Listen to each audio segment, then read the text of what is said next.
They saw it. I had a folder with some document there. Everything I had was there. Look, you see, they were throwing it. And that's what they forgot?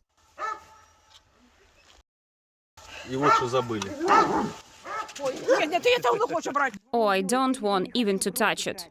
Lyudmila, a resident of the village of Drobisheve, near liberated Lyman, shows what has been preserved: a Ukrainian flag and a Ukrainian embroidery shirt, vyshivanka. The Russian occupiers forced her to leave her own house. They lived there for 2 weeks.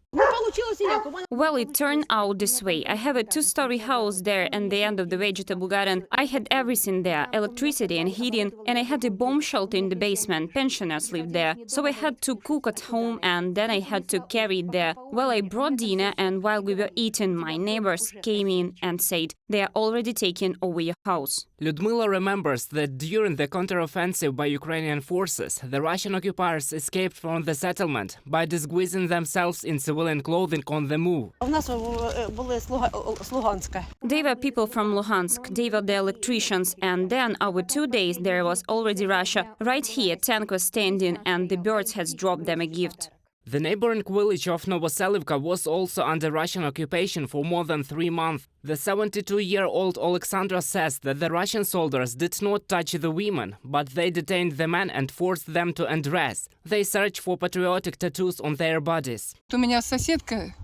I have a neighbor. She stayed in my house. She has a 21-year-old boy. They told him to undress, and he undressed. And they told him one to undress too, and he undressed. As soon as he got dressed, they told him to undress again. He said, "I just got undressed." Angela, a resident of liberated Lyman, lived with her husband in the basement of a damaged house for several months. She says she has been sick all the time after spending a long time in the damp place.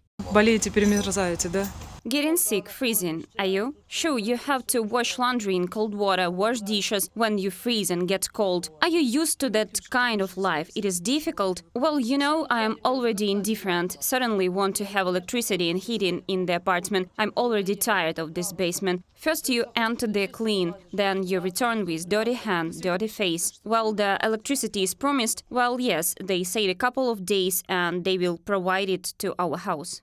Electricity has already been supplied to several residential areas in Lyman. The gas supply in the de-occupied territories has not yet been restored, because the gas pipeline was damaged by Russian shells. Only in Lyman, about 80% of both residential and utility infrastructure has been destroyed or damaged. Reported by Roman Smoler, Olena Hramova, UATV News.